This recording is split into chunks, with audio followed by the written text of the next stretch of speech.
बिस्मिल्लाहिर्रहमानिर्रहीम। अस्सलाम वालेकुम। आज हम बात करेंगे पंजाब यूनिवर्सिटी और दूसरी जामियात का जो पर्चा है फारसी का, पर्शियन का ऑप्शनल पर्चा जो है, जो फोर्थ ईयर में आपको एग्जाम देना पड़ता है, इसका उसकी बात करते हैं।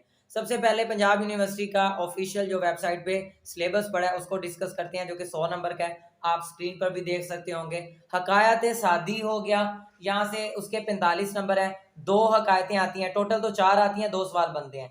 2 आती हैं, आपने 4 आती हैं, 2 करनी होती हैं। एक 20 नंबर के लिए, एक 25 नंबर के लिए। बा मुहावरा तर्जमा करना होता है। 20 और 25 कुल मिलाकर 45 नंबर होते हैं। प्यामे मशरिक जो अल्लामा इकबाल की शायरी की तसनीफ है, शायरी की किताब है, वहां से जो कुछ नज़में हैं हिस्सा अफकार से, एक 20 नंबर का तर्जमा तशरीह करना होता है, एक 25 नंबर का तर्जमा तशरीह करना होता है। यहाँ से बंद भी आ सकता है, 2 शेर भी आ सकते हैं, 1 शेर भी आ सकता है, 3 शेर भी आ सकते हैं, और पूरी नज़म छोटी मुख्तसर भी आ सकती है। यूं इसके भी तर्जमा तशरीह के कुल मिलाकर 45 नंबर हो जाते हैं। यूं ये 90 नंबर का पेपर बन जाता है। अल्लामा इकबाल और शेख सादी के बारे में एक सवाल किया जा सकता है, एक सवाल इसके बारे में, एक सवाल इसके बारे में आएगा। वो 10 नंबर का सवाल होगा, 2 आएंगे, 1 करना होगा। यूं कुल मिला के आपके 100 नंबर हो जाएंगे। अब आते हैं अहम सवालात की तरफ। अहम सवालात की अगर बात करें तो सबसे पहले 45 नंबर हकायतों के देखते हैं। तो पहली 7 हकायतें आपने किसी सूरत में नहीं छोड़नी है। पहली 7 हकायतें आपने हर्फ ब हर्फ याद करके जानी है। पिछले 5 साल पेपर के मुताबिक और आने वाली स्कीम जो है 2021 के पर्चे के मुताबिक, मैं सही बता रहा हूँ कि लाजमी पेपर जो है इनमें से एक तो लाजमी आती है।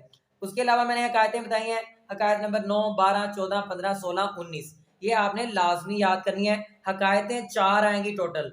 2, एक सवाल आएगा उसमें 2 करनी, 2 में से 1 करने का कहा जाएगा।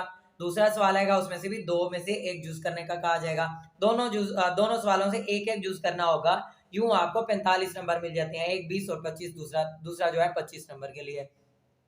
प्यामे मशरिक जो है ऐसा नज़म है, इसकी पहली 6 आपने लाजमी करनी है। ये भी 45 नंबर का है। एक 20 नंबर का आएगा तर्जमा और तशरीह, दूसरा 25 नंबर का तर्जमा और तशरीह आ जाएगा।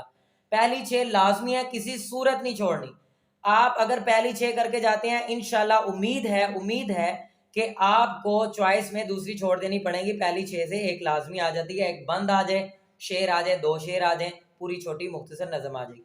इसके अलावा 6 के अलावा मैंने बाकी जो सारा सिलेबस है उससे मैंने मुहावरा मबैन खुदा और इंसान ये नज्म निकाली है, और कश्मीर ये भी इंपॉर्टेंट है, ये करके जाइएगा। इन नज्मों के 45 नंबर हैं।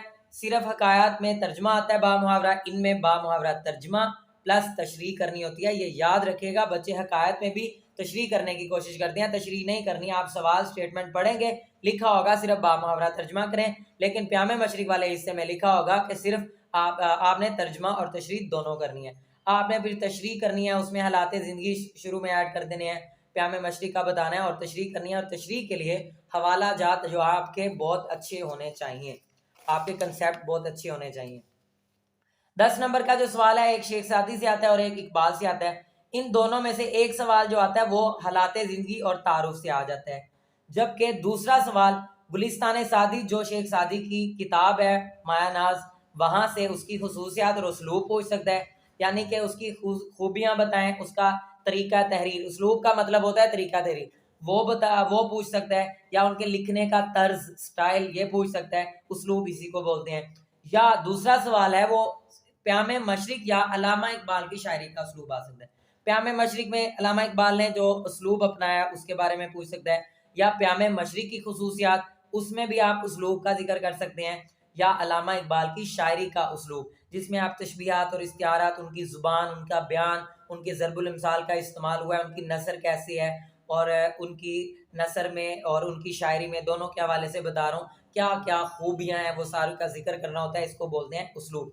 उम्मीद है आप अच्छे तरीके से तैयारी करेंगे।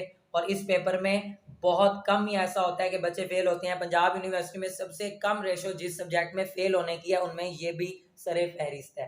तो आप अच्छे तरीके से तैयारी कीजिएगा। मिलते हैं अगली वीडियो में, अपना ख्याल रखिएगा। अल्लाह हाफिज़।